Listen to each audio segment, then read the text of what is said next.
dia bisa membeli kapal perang tahun 1892 yang dibeli oleh Said Abdul Rahman itu untuk memproteksi wilayahnya itu kan. Sudah Itu anggaran perangnya kapal perang beserta senjatanya, pasalnya kerajaan Mataram. Dia punya pabrik candu opium Termasuk. dan pabrik candu raja ini adalah penyuplai setengah dari kebutuhan opium yang ada di Jawa.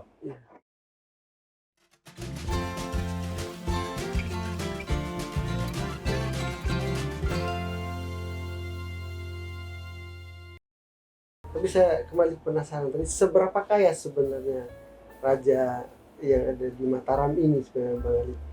Itu dia, kalau ukuran kita lah, mungkin ya Tribuners di rumah juga, ini kita diskusi sejarah kan tidak mudah juga dimengerti. Jadi mungkin ada analoginya, mungkin berapa kaya sih Raja Mataram yang ada di Lombok ini, yang dulu yang dirampas hartanya oleh Belanda. Kalau kita lihat dari artefak yang dikembalikan sekarang sekitar 352 artefak ya. Dari tahun 1977 udah banyak yang dikembalikan. Kita bisa melihat bahwa watak kolonialisme kita itu tidak hanya mengeksploitasi sumber daya alam seperti rempah-rempah, kopi, tapi mereka juga ternyata punya perhatian yang serius untuk mengambil benda-benda budaya dan sejarah kita, sehingga kalau ditanya seberapa kaya Raja Mataram ini, mungkin dari peninggalannya sekarang bisa kita lihat kayak Taman Armada. Ada nggak Pemda yang sanggup membangun kayak Taman Armada itu? Taman rekreasi ya? Iya, itu taman rekreasi aja itu. Kemudian belum lagi yang di Taman Mayura itu bisa dilihat. Kemudian yang kedua, dia bisa membeli kapal perang tahun 1892 yang dibeli oleh Said Abdul Rahman itu untuk memproteksi wilayahnya itu kan.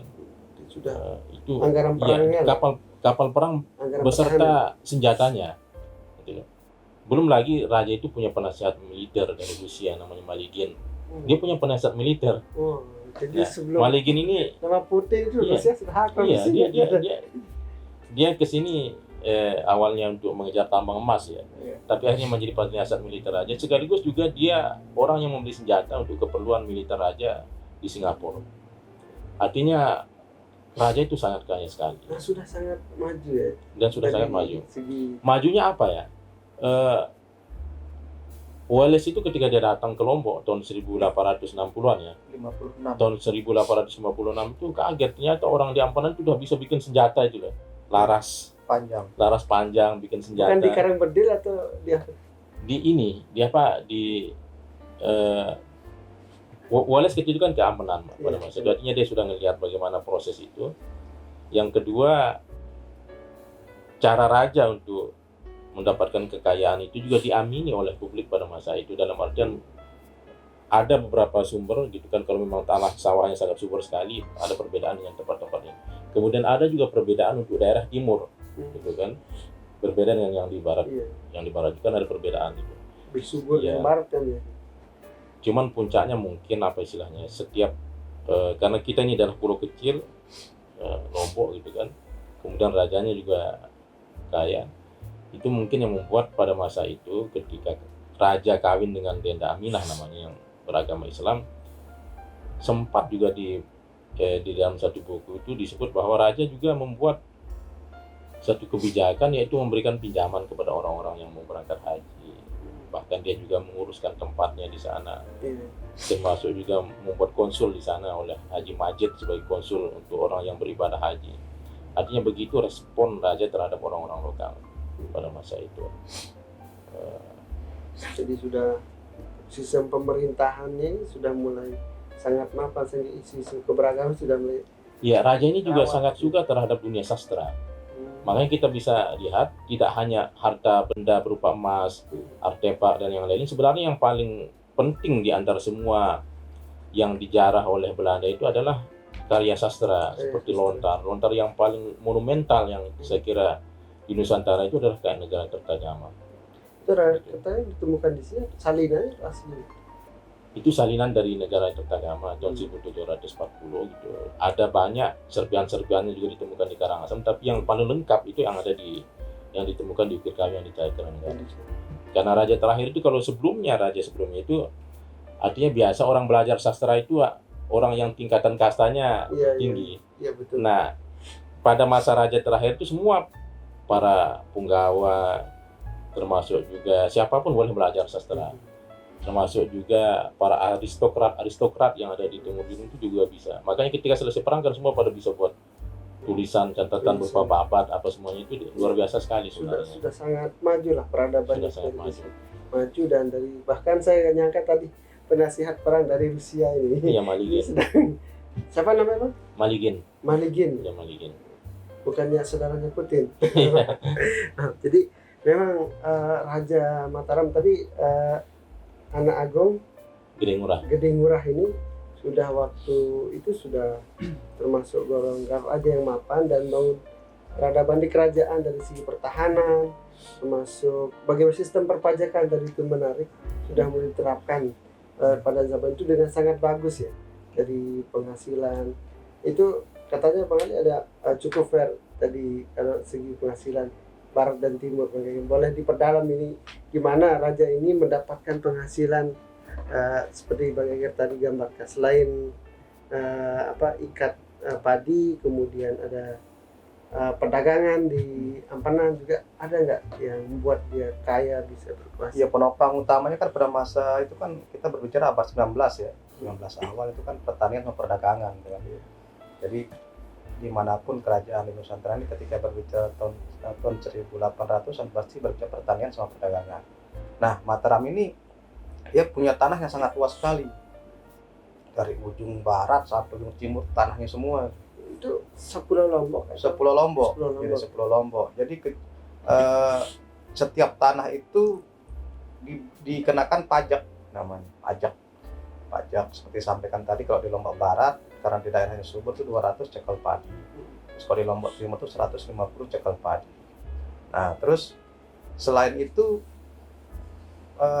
raja juga ini yang paling banyak dia dapat uang itu adalah dari Ampenan ini. Jadi Ampenan ini jadi perdagangan karena setiap kapal yang singgah itu dia harus bayar sewa, harus bayar ini kan. Terus setiap bandar yang mau mendaftarkan diri jadi di Ampenan itu ada setiap komoditas itu punya bandar sendiri, tidak boleh lebih dari tidak boleh dia bandar sembarangan, harus ada seizin raja. Di bukunya Gede Parimarta itu ada sekitar 12 bandar. Jadi bandar Kemiri itu ada, bandar Beras itu ada, bandar Kapas itu ada, bandar Kain itu ada gitu. Nah, setiap bandar ini dia harus mendapatkan izin dari raja untuk berdagang itu. Nah, setiap bandar ini juga harus membayar sewa sama raja. Nah, seperti itu. Nah, itulah yang membuat kerajaan Mataram itu menjadi kaya raya dan didukung juga dengan pelabuhan Ampenan yang di tangannya raja yang terakhir ini menjelma menjadi sebuah pelabuhan internasional kan. Itu tahun 1850-an itu ada sekitar 25 kapal bendera Inggris yang singgah di situ. Terus belum lagi kapal dari Singapura. Karena kan di jalur perdagangan internasional kan. Jadi kapal-kapal yang pingin mau ke Australia itu dia harus singgah ke sini dulu untuk ngisi. Kayak Singapura lah. Bayangan saya tuh kayak Singapura. Iya. Jadi kalau diteruskan kayaknya harusnya kita punya potensi sekarang ini ya, pelabuhan internasional. Bahkan sah bandarnya itu pun semuanya dari dari berbagai macam negara. Sah bandar pertama tuh namanya G.P. King. Itu orang Inggris, kelahiran Inggris, warga negara Inggris. G.P. King terus juga pernah dipegang sama Mr. Carter juga. Terus banyak pernah pegang sama orang Arab juga. Internasional memang. Jadi di Ampenan itu berlaku ada sekitar 5 mata uang kalau nggak salah itu. Mata uang Jepang, Spanyol, terus Singapura, dolar itu berlaku di sana. Berlaku di situ ya. Ya. Dan itulah pendapatan raja itu dari sana. Pelabuhan, pertanian. Ya. Ada yang lain, ada tambang emas kan? Tambang belum ya. Belum eksplorasi emas. Ya, sekarang belum sampai situ ya. Dan raja kan jual ini juga kan, jual jual komoditi juga kan. Kayak Komoditi. beras Lombok itu kan terkenal. Berasnya murah tapi kualitasnya bagus. Ya. Belum lagi kapas, kemiri, terus kuda juga kalau di apa namanya? Di Kedai Parimata disebut juga kuda juga dijual. Jadi sumber-sumber pendapatannya bagus itu di Pulau Lombok aja. Pulau Lombok aja. Di Pulau Sumbawa kayak NTB kan bicara sekarang hanya di Pulau Lombok aja itu. Iya. Dan satu lagi mungkin agak kelupaan, jadi sekitar tahun 1860-an apa 1878 itu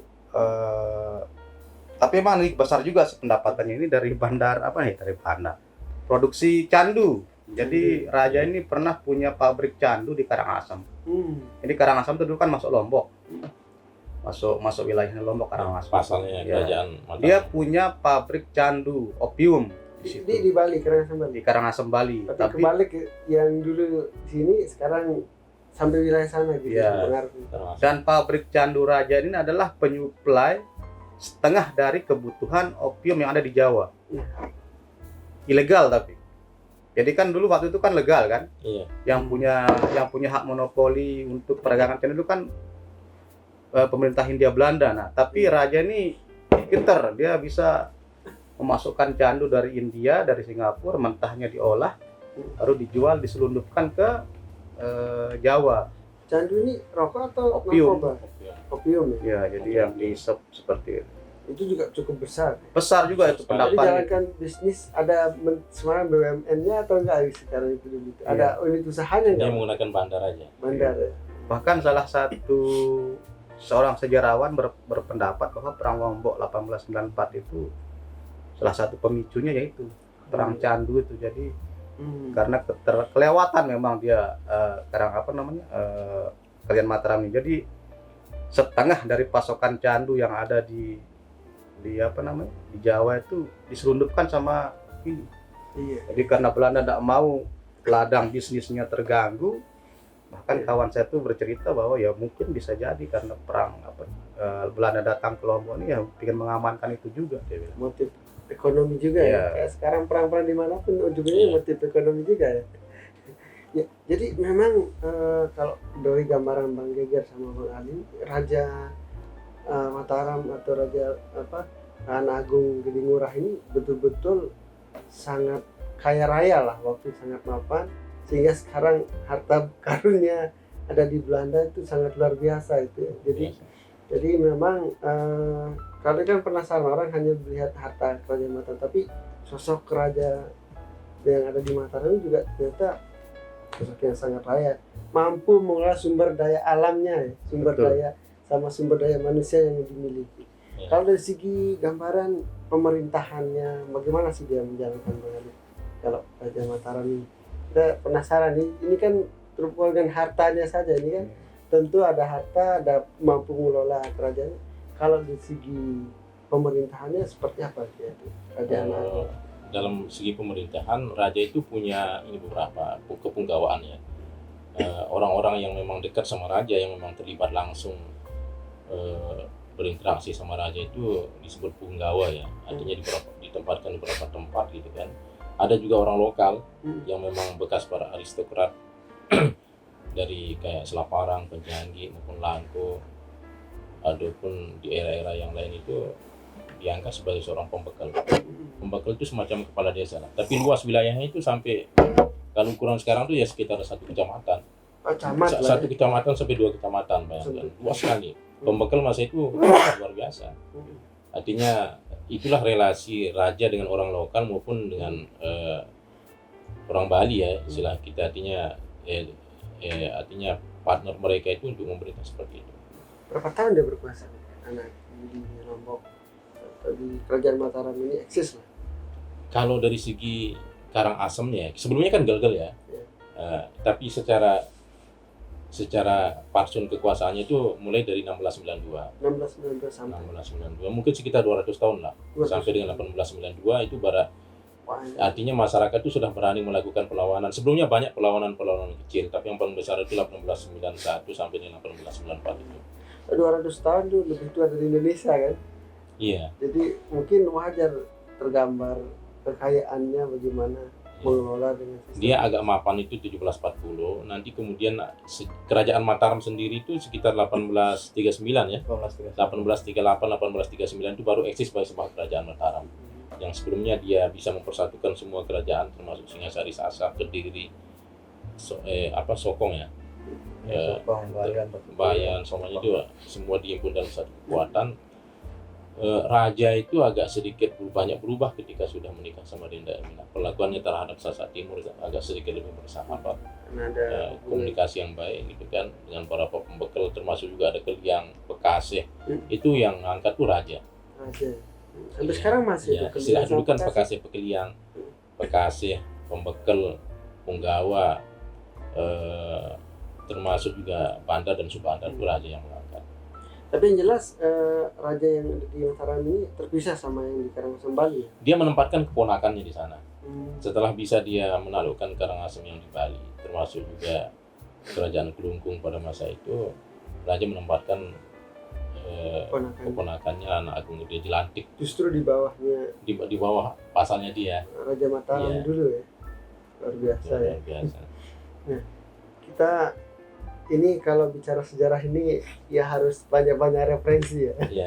Jadi satu dua kata mungkin juga harus didukung visual biasanya kan diskusi Iya, iya. sejarah ini kan sangat Betul. butuh kajian mendalam, menarik. Betul. Tapi ini saya kembali ke Bang Ali tadi itu bagaimana sih sebenarnya tadi sudah ada proses pengambil alihan harta ini, kemudian disimpannya bagaimana sih, apakah harta-harta kerajaan Mataram ini diapakan kemudian setelah dia ada dijual tadi itu oleh Belanda gimana dulu prosesnya tadi yang ditambah tadi yang dijelaskan Bang Ali.